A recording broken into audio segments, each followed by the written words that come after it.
어떤 사람들이 유대로부터 내려와서 형제들을 가르치되 너희가 모세의 법대로 할례를 받지 아니하면 능히 구원을 얻지 못하리라 하니 바울과 바나바와 저희 사이에 적지 아니한 다툼과 변론이 일어난지라. 형제들이 이 문제에 대하여 바울과 바나바와 및 그 중에 몇 사람을 예루살렘에 있는 사도와 장로들에게 보내기로 작정하니라. 저희가 교회의 전송을 받고 베니게와 사마리아로 다녀가며 이방인들의 죽게 돌아온 일을 말하여 형제들을 다 크게 기쁘게 하더라. 예루살렘에 이르러 교회와 사도와 장로들에게 영접을 받고 하나님이 자기들과 함께 계셔 행하신 모든 일을 말하매 바리새파 중에 믿는 어떤 사람들이 일어나 말하되 이방인에게 할례 주고 모세의 율법을 지키라 명하는 것이 마땅하다 하니라.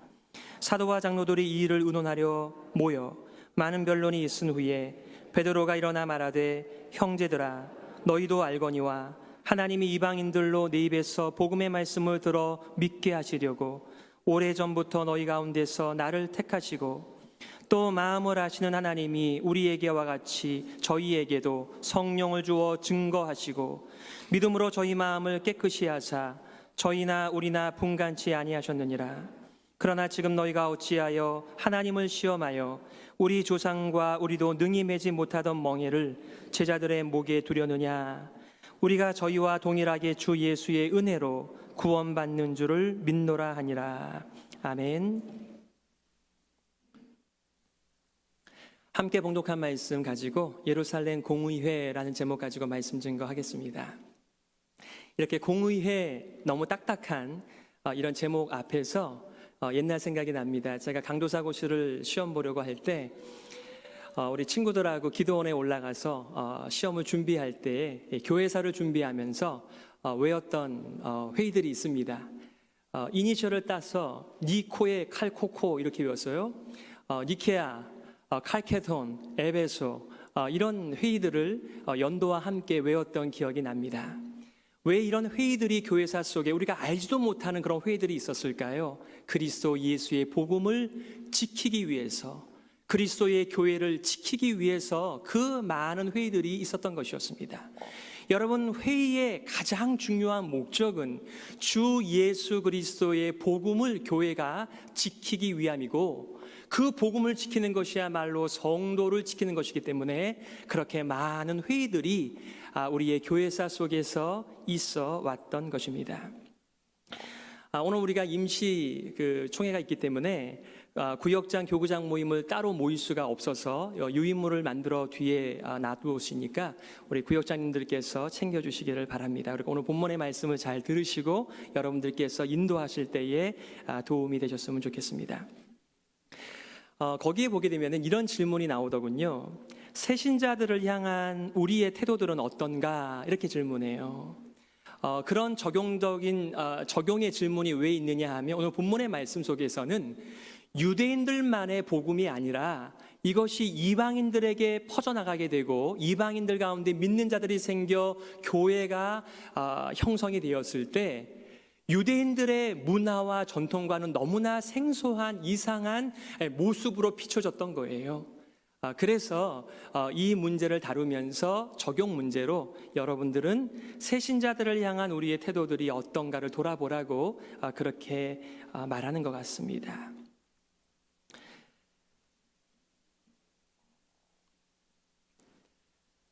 제가 그 주일날 이렇게 흰색 와이셔츠 이외에 다른 옷을 입는 것을 여러분들께서 거의 보시지 못하셨을 거예요.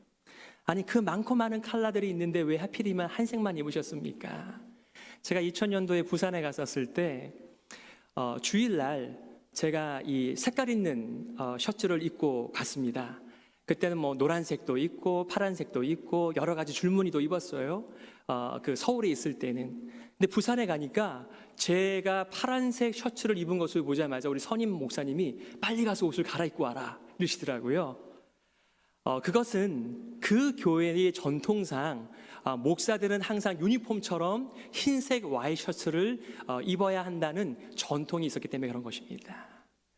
여러분, 흰색 와이셔츠를 입어야 천국 가는 거 아니거든요.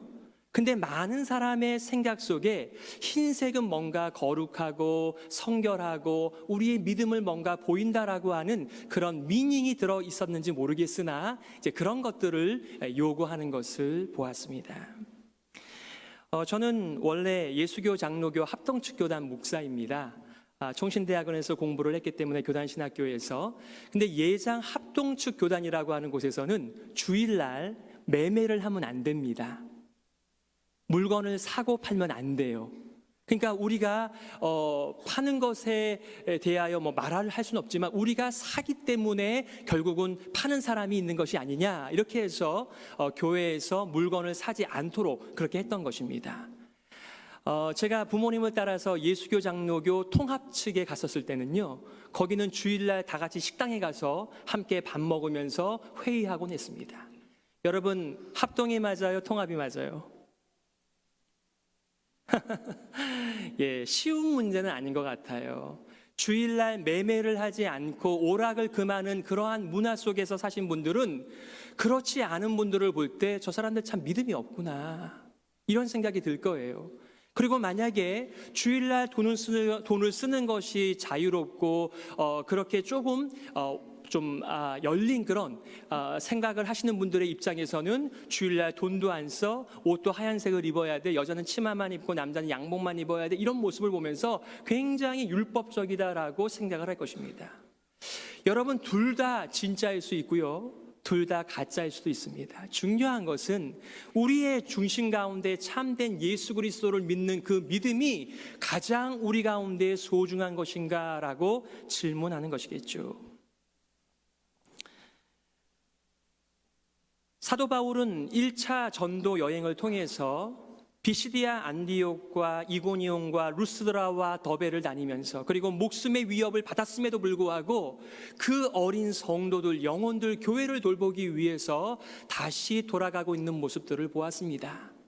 그의 지치고 힘들었던 심신을 자신을 파송해 준 안디옥 교회에 와서 다 풀어놓고 간증하고 선교 보고하면서 재충전을 할 무렵에 어떤 사람들이 교회에 찾아왔어요. 오늘 1절 말씀해 보니까 이렇게 말합니다. 어떤 사람들이 유대로부터 내려와서 형제들을 가르치되 너희가 모세의 법대로 할례를 받지 아니하면 능히 구원을 얻지 못하리라, 이렇게 얘기했습니다. 오늘 여러분들과 내용적으로는 두 가지를 나누기를 원하는데, 첫 번째는 모세의 율법으로 구원을 얻는 믿음이 있다는 거예요. 그리스도의 교회를 무너뜨리는 자들과 세우려고 하는 사람들의 다툼이 1절부터 4절까지 나오고, 5절부터 11절까지는 주 예수의 은혜로만 구원을 얻는 믿음을 가진 자들의 하나님의 복음을 지키려고 하는 시도들이 나옵니다. 물론 그 이상을 가게 되면 베드로의 연설뿐만 아니라 바울과 바나바와 야고보의 이 그리스도 예수의 은혜의 복음을 지키려고 하는 모습들이 나오는데, 오늘은 그 중에 일부를 여러분들과 나누는 것입니다. 1절에 나와 있는 것처럼 구원을 얻으려면 모세의 율법을 지켜야 한다라고 교회에 찾아온 유대인들이 있었다는 것입니다. 갈라디아 교회에서는 이 사람들을 가리켜 할례당이라고 얘기를 해요. 여러분, 오늘날 여러분들께서 종교적인 의미와 신앙적인 의미로서 할례를 받으시는 분들은 없으시죠? 근데 옛날에는 이것이 가장 중요한 문제가 돼서 구원을 들었다 놨다 하는 중요한 요소로 작동이 되는 시절이 있었습니다. 이 얘기를 들으면서 바울과 바나바가 이렇게 말했어요. 적지 아니한 다툼과 변론이 있었다라고 얘기합니다. 여러분, 교회는요, 다툼과 분란이 있으면 안 돼요. 그러나 적어도 본질적인 주 예수 그리스도의 복음의 문제에 대해서는 타협점이 없어야만 되는 것입니다. 아니, 어떻게 사도가 돼서 다퉜어? 손님들을 잘 영접해야지. 그런 게 아니에요. 우리가 기본적으로는 우리의 욕심과 자기를 자랑하는 마음과 미움과 시기와 질투 때문에, 모자람 때문에 싸우는 일은 우리가 절대로 하지 않도록 노력을 해야 되겠지만, 복음에 관한 메시지와 문제들에 대해서는 저와 모든 사람들이 깨어 있어서 복음의 은혜의 복음을 지켜야만 한다는 것을 말해줘요. 그래서 바울과 바나바가 적지 아니한, 좀 완곡한 표현을 썼지만 완전히 물어뜯고 싸웠다는 거예요. 이 사람들을 쫓아내려고 적극적으로 연대하면서 그렇게 교회를 지키려고 했던 바울과 바나바. 왜 그랬을까요? 교회를 지키려고.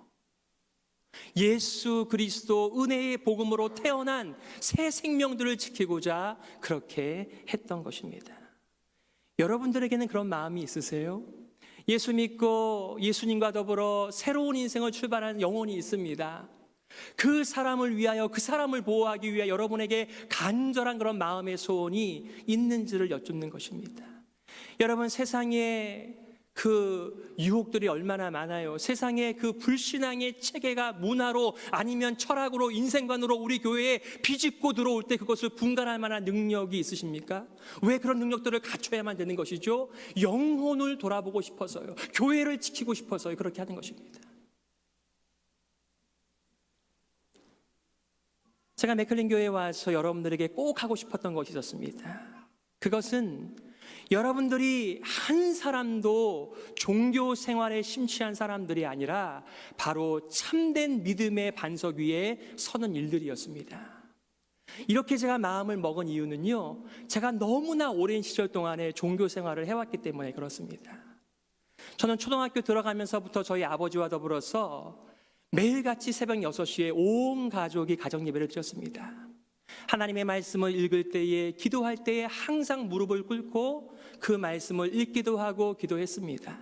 양반다리를 하고 의자에 앉았다가라도 기도할 시간이다라고 그러면 손을 모으고 그렇게 무릎을 꿇고 기도했습니다. 주일 성수는 말할 것도 없었습니다. 제가 이미 여러분에게 말씀드렸죠. 저는 주일날 예배를 빠진 적이 지금까지 딱 한 번밖에 없었다고요. 그런데요, 제가 이런 삶을 살면서 우리가 찬양대가 올려드린 찬양이나 박강도 사님과 더불어 함께했던 그런 찬양의 가사들 속에 있는 그 참된 간증이 제 안에 없이 그냥 예배의 프로세스 가운데 제가 있다는 것을 발견하게 됩니다. 너무 슬픈 사연 아니에요? 예배를 드립니다. 기도를 합니다. 찬양을 합니다. 헌신과 수고가 있습니다. 그럼에도 불구하고 우리가 아까 71장 헌금을 드릴 때 올렸던 그 찬양의 가사가 진정한 나의 마음이 아니라고 한다면 사람들이 이렇게 생각하는 것 같아요. 이 찬양을 하면서 조금 바치는 사람들은 양심이 찔려서 다음 주엔 더 많이 하도록 목사님께서 의도하신 것이다. 여러분, 헌금 많이 해봐야 다 여러분들이 사용하세요.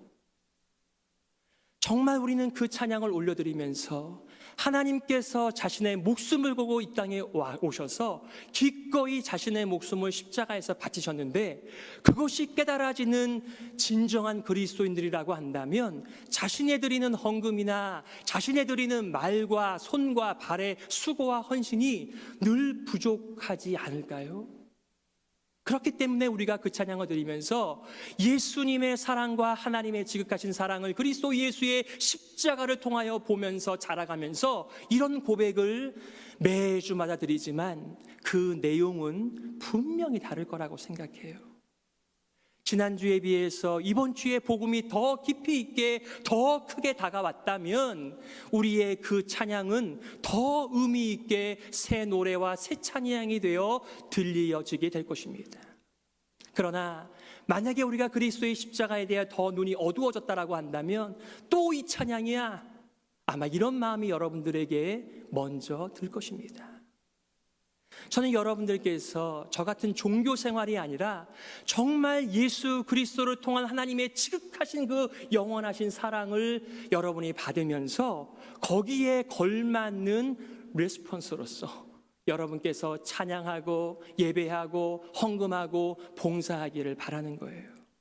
그래서요, 언젠가부터 저의 사역은 좀 더 일하세요 이런 것이 아니라 좀 쉬세요 이런 권면이 되었습니다. 왜요? 저희 부모님들께서 얼마나 교회당을 유지하려고 애쓰는 모습을 제가 보았거든요. 저도 그 유명한 명성교회에서 중등부 회장, 고등부 회장까지 하면서 온 가족이 반주자로, 교사로, 그리고 장로로서 그렇게 봉사했던 가정에서 살았습니다. 그런데요, 가만히 보니까 교회들이 교회당 운영하는 일들을 하는데 영혼을 돌보는 일들은 별로 잘 못하시더라고요. 못 배워서 못한 것인지 다른 욕심이 있어서 못하시는 건지 이유는 잘 알 수 없지만 이렇게 교회 와서 헌신하시고 봉사하시는 분들의 모습을 보게 되면 너무 제 마음 가운데 안 된 마음이 드는 거예요. 예수님께서는 수고하고 무거운 짐진 자들아 다 내게로 오라 내가 너희를 쉬게 하리라 라고 말씀하셨는데 교회에서 가만히 보니까 짐들을 너무 많이 얹어 놓은 거예요. 여러분, 교회에서 봉사하지 말라는 게 아니에요. 진짜 교회의 핵심적인 사역은 주 예수의 복음을 전파하는 것입니다. 근데 그 전파의 의미가 무엇입니까? 너희는 가서 모든 족속으로 제자를 삼아 아버지와 아들과 성령의 이름으로 세례를 주고 내가 너희에게 분부한 모든 것을 가르쳐 지키게 하라. 복음을 전파한다라는 말씀의 의미는 제자를 삼는 것이고 제자를 삼아서 내가 그 어떤 것과도 바꿀 수 없는 주 예수 그리스도의 은혜의 복음의 체계를 나의 제자에게 넘겨줌으로 말미암아 그분도 예수님의 제자가 되어 인생을 살아갈 수 있도록 돕는다는 것을 의미하는 거예요. 다른 곳은 몰라도 교회는 바로 이 부르심과 이 일의 전문가가 돼야 되는 것입니다. 여러분, 세상의 종으로 살아가고 자기의 죄의 종으로 살아가고 자신의 옛 습관의 종으로 살아가면서 그리고 교회당의 전통에 매여서 살아가는 모습을 보면 여러분에게 측은지심 생기지 않으세요? 참 안 됐다. 예수께서는 진리가 너희를 자유케 하리라라고 말씀해 주셨는데 정말 우리들에게 죄로부터의 자유와 옛사람의 자유와 그리고 세상으로부터의 자유와 사탄으로부터의 자유가 있는가? 너무 안 된 거예요. 이 세상의 가치관에 꽉 묶여서 그게 전문 줄 알고 살아가는 사람들 보시면 안 된 마음 때문에 여러분들 전도하시는 거 아니겠어요? 근데 더 안타까운 것은 그 예수님의 이름을 믿고 교회당 안에 들어왔는데 여전히 그리스도 은혜의 복음으로 자유함을 못 누리고 살아간다면 얼마나 안 된 인생이에요. 제가 그거 하고 싶지 않았던 거예요. 우리는 예수 그리스도의 제자이지 교회당의 제자가 아니에요. 어느 담임 목사의 제자가 아니에요. 어떤 사람의 종들이 아니에요. 그 어떤 것도 우리는 막을 수 없어요. 주 예수 그리스도의 은혜의 복음을 말이에요.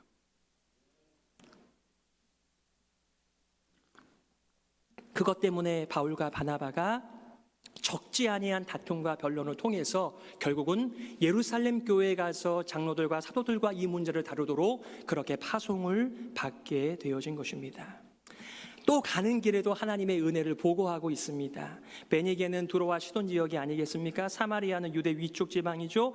또 예루살렘까지 내려가면서 하나님께서 함께 하셔서 이렇게 놀라운 구원받는 역사와 제자가 생겼다라고 자랑하고 보고하는 이 귀한 사역을 그들이 하면서 예루살렘까지 가게 된 것입니다. 3절과 4절이죠. 저희가 교회의 전송을 받고 베니게와 사마리아로 다녀가며 이방인들의 주께 돌아온 일을 말하여 형제들을 다 크게 기쁘게 하더라. 예루살렘에 이르러 교회와 사도와 장로들에게 영접을 받고 하나님이 자기들과 함께 계셔 행하신 모든 일을 말하며 복음이죠. 그들이 한 게 아니에요. 주 예수 그리스도의 은혜의 복음이 나에게만 작동되는 것이 아니라 베니게에도 그리고 사마리아에도 그리고 1차 전도 여행을 감당했던 피시디아, 안디옥과 이고니온과 루스드로와 더베에도 하나님께서 그 동일한 복음으로 역사하시는 모습을 보면서 경험하면서 가만히 있을 수 없던 것이죠. 여러분의 인생의 하이라이트가 어디이십니까? 교회에서요? 여러분의 직장에서? 여러분의 사업장에서요? 정말 우리의 삶의 하이라이트는 교회에서 머무를 수 없어요.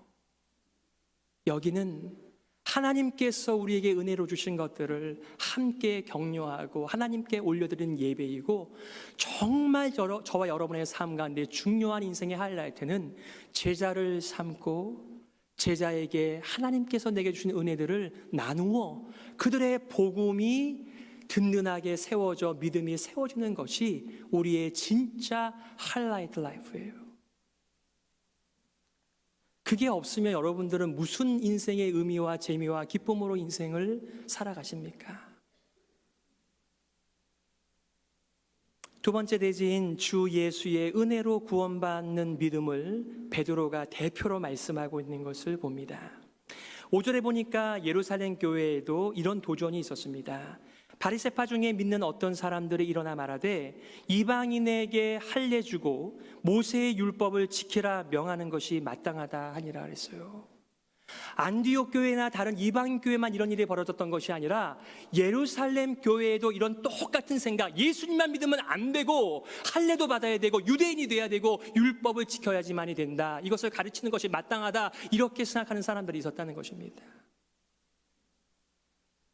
그래서 베드로가 일어나서 말씀을 전하는 것입니다.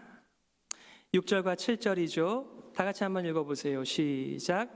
사도와 장로들이 이 일을 의논하러 모여 많은 변론이 있은 후에 베드로가 일어나 말하되 형제들아 너희도 알거니와 하나님이 이방인들로 내 입에서 복음의 말씀을 들어 믿게 하시려고 오래전부터 너희 가운데서 나를 택하시고.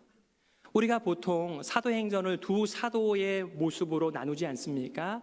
첫 번째는 베드로는 유대인들을 위한 사도요, 사도 바울은 이방인들을 위한 사도이다, 이렇게 얘기를 할 수 있어요. 물론 그들의 사역의 내용과 범위를 보면 그렇게 말할 수 있겠으나 여기 보세요. 베드로도 이방인들을 위한 사도의 역할을 감당했던 것입니다.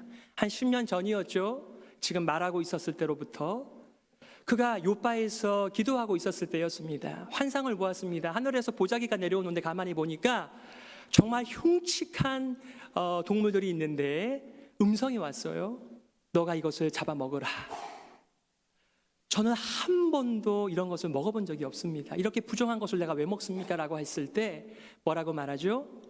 하나님께서 깨끗하다 말한 것을 너가 더럽다라고 말하지 말라고 얘기해요. 바로 그것이 고넬료 사건이죠. 고넬료가 보낸 그 종들이 방문하고 그들과 함께 고넬료의 집에 들어간 거예요. 아니, 어떤 사람의 집에 들어간 것이 큰 문제인가? 문제입니다. 왜냐하면 유대인들은 그들의 정결, 그들의 깨끗함, 그들의 거룩함을 유지하기 위해서는 소위 말하면 이방인들과 상종을 하면 안 됩니다. 그래서 유대인들의 레위법에 보면 뭐가 있어요? 그들이 부정한 병에 걸리게 되면은 나는 부정하다, 나는 부정하다라고 외쳐서 정결한 사람들이 자기에게 와서 오염되어 부정한 자가 되지 않도록 하는 것이 그들의 역할이었습니다.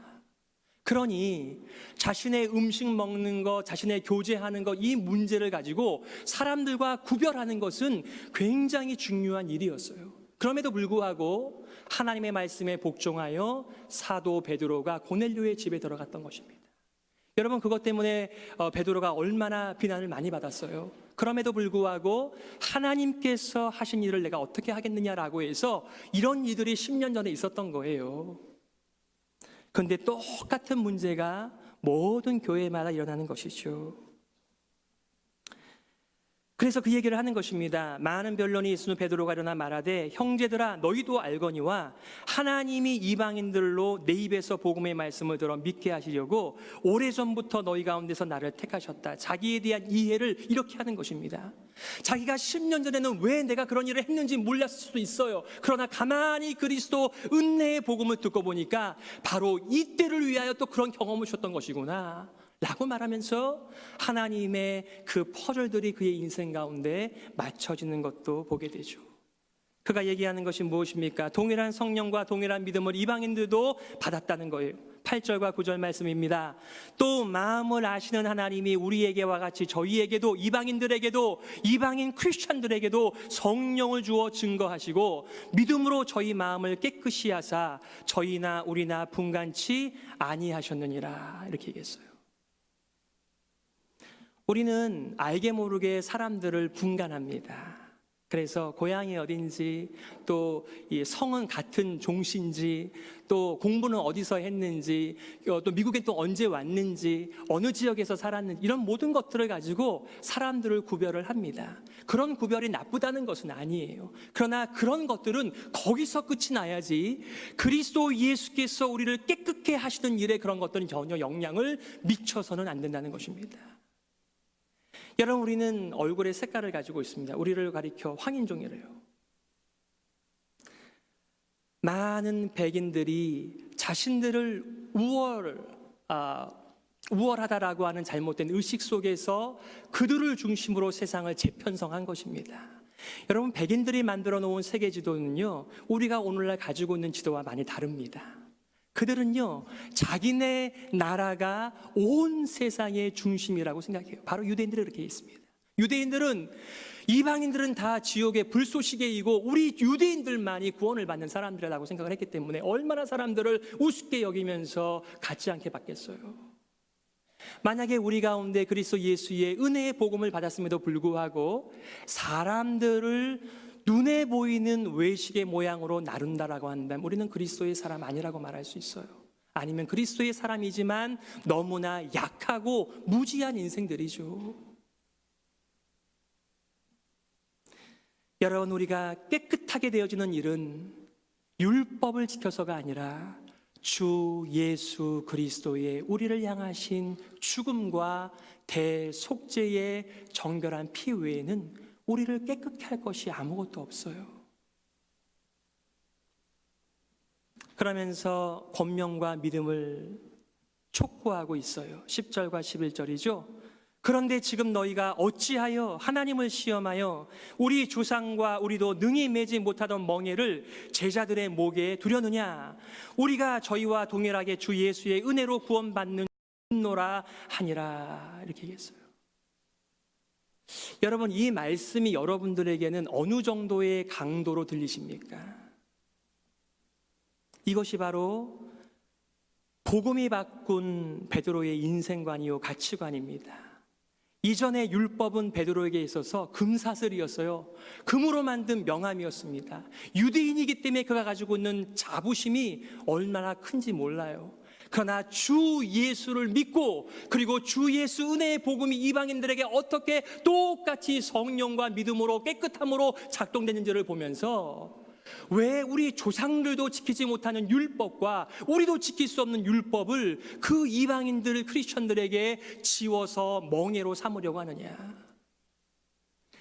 여러분, 우리도 멍에를 다 메고 살아가죠. 그 멍에가 여러분들에게 좋으세요? 이 세상의 전통과 여러분의 가치관과 세상의 그 기준과 요구들이 여러분들의 마음 가운데 기쁨과 평강과 그 자유함을 주시냐고요. 여러분, 세상에서 정해놓은 기준에 맞춰 살아가다가 우리 다리가 찢어지지 않습니까? 그러면서 가면을 쓰고 그런 척하면서 인생을 살아가요. 그러나 주 예수 그리스도의 은혜의 복음은 이 세상의 기준이 우리들을 다스리는 것이 아니라 하나님의 나라의 참된 믿음으로 통치하는 나라여서 얼마든지 기쁨과 자유와 은혜의 복음이 통치하는 이 길로 우리를 인도하는 것이에요. 그래서 그것을 멍에라고 표현을 한 것입니다. 여러분, 멍에는요, 짐승이 메고 있어도 너무나 불쌍해요. 안 그래요? 그런데 그 멍에를 사람들에게 지어줬다라고 한번 생각을 해보세요. 주일은 이렇게 지키는 거야, 안식일은 이렇게 지키는 거야, 봉사는 이렇게 하는 거야 라고 많은 율법들을 만들어 놓았는데 정말 그것이 예수 그리스도의 은혜의 복음으로부터 출발되어진 참된 권면인지 아니면 알맹이는 없이 그러한 외부적인 것으로 나를 유지하려고 하는 종교적인 삶인지를 우리가 분별하지 않으면 우리는 얼마든지 교회 안에서도 괴로운 인생길 가는 동안 그 찬양을 여러분의 주제가로 부를 수밖에 없다는 거예요.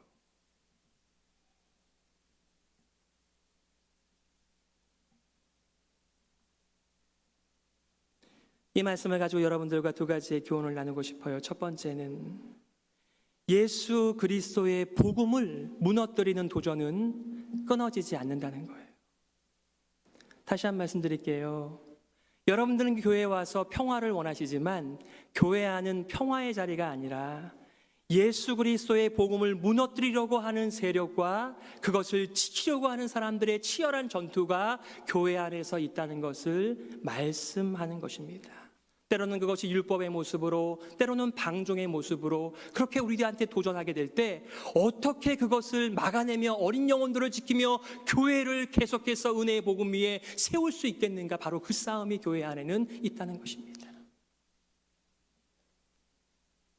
그러기에 우리는 이렇게 기도하는 것이죠. 하나님 아버지, 장로님 기도하신 것처럼 이 세대를 분별할 수 있는 눈을 허락하여 주옵소서. 믿음의 눈을 허락하여 주시옵소서. 이 세대를 분별하면서 살아갈 수 있도록 도와주시옵소서. 왜요? 이 세상의 종으로 살고 싶지 않으니까요. 죄의 종으로 살아가고 싶지 않으니까요. 옛사람의 사람으로 살아가고 싶지 않으니까요. 그것을 분별하게 해달라고 하나님께 은혜를 구하는 것입니다. 이 지역의 어떤 한 목사는 안식일을 지키지 않는 주일 교회들을 싸잡아 비난하면서 신문에 전면 광고를 꽤 냈습니다. 지난번에 제가요, 우리 고시부 모임을 하면서 강도사 고시, 목사 고시에 어떤 토픽으로 논문을 받을 것인가를 얘기하다가 그 얘기가 나오더라고요. 안식일에 대해서 한번 논문을 써보게 하는 게 좋겠다. 제가 그거 하지 말자 그랬어요. 너무나 그리스도도의 초보의 일 아니에요? 안식일, 주일, 절기가 우리를 구원케 하는 일이 아님에도 불구하고 거기에 마치 생명이 있는 것처럼 그렇게 인도하는 이런 멍청한 사람들에 대하여 우리가 다 분별하고 살아야죠.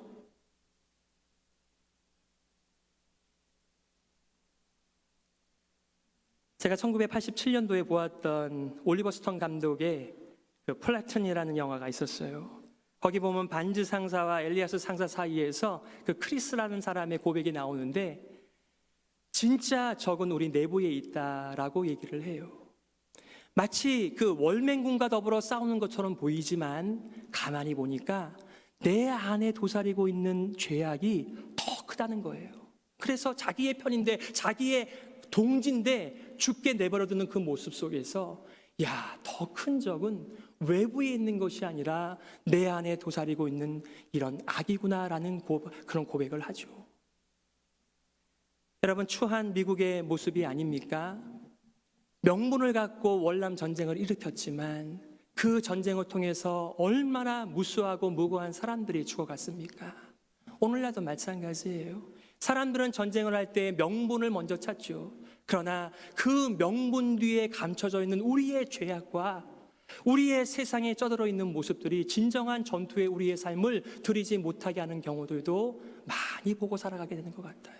그러므로 우리는 기도하는 거죠. 하나님 아버지, 복음의 본질과 비본질을 구별할 수 있는 믿음의 눈을 우리 가운데 허락해 주셔서 정말 제가 지켜내야 하는 것은 지켜내게 도와주시고 양보할 것은 양보할 수 있도록 은혜를 내려 주십시오. 주일날 파란색 입어도 좀 괜찮다라고 말씀해 주세요. 왜 하얀색만 입어야 돼요? 왜 꼭 예배를 11시에만 예배를 드려요? 11시 반에 드리면 안 됩니까? 그 공동체가 은혜의 복음 안에서는 얼마든지 서로 간에 타협하고 예배 드릴 수 있는 거예요.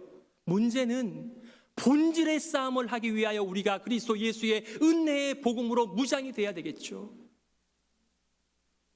두 번째는 교회 일꾼의 역할이 무엇입니까? 바로 예수 그리스도의 복음을 지켜내는 일입니다.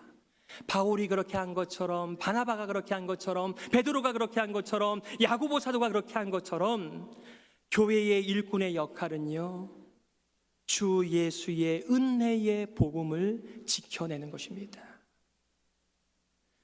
여러분, 장로님들이 되시면 위원장들 다 맡아서 하시죠. 위원장들 열심히 잘하시기를 바라요. 그러나 그것을 잘하셨다고 해서 여러분께서 일을 다 하신 게 아니에요. 정말 우리의 진짜 일은 주 예수 그리스도의 은혜의 복음을 지키는 일이 진짜 목사와 장로들의 사역이에요. 얼마나 많은 세상에 유혹이 있습니까?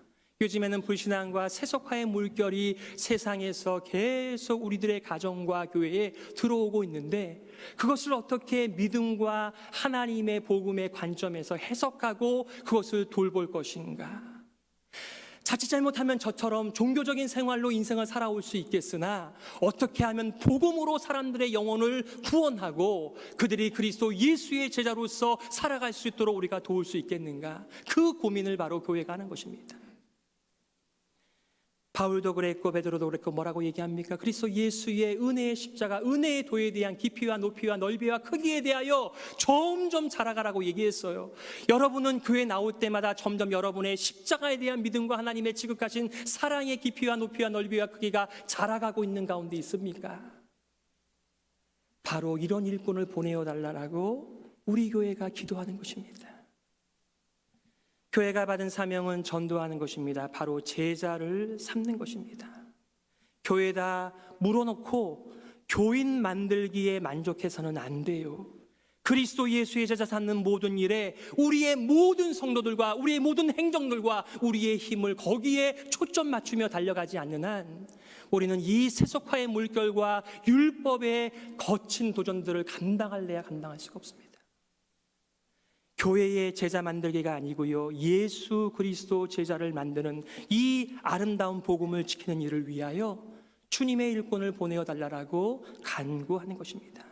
교회 운영이 아니에요. 그것으로 만족해서는 안 돼요. 교회 일꾼은 예수 그리스도의 복음을 지키는 자라고 하는 것을 잊지 마시고 여러분들께서 부지런히 주 예수의 복음을 날마다 들으시고 그 복음을 가지고 제자 삼는 일과 그들의 믿음이 더욱더 굳건해지는 일에 온 성도들의 삶이 집중되어지며 그렇게 쓰임받는 교회가 되시기를 주 예수님의 이름으로 축복합니다.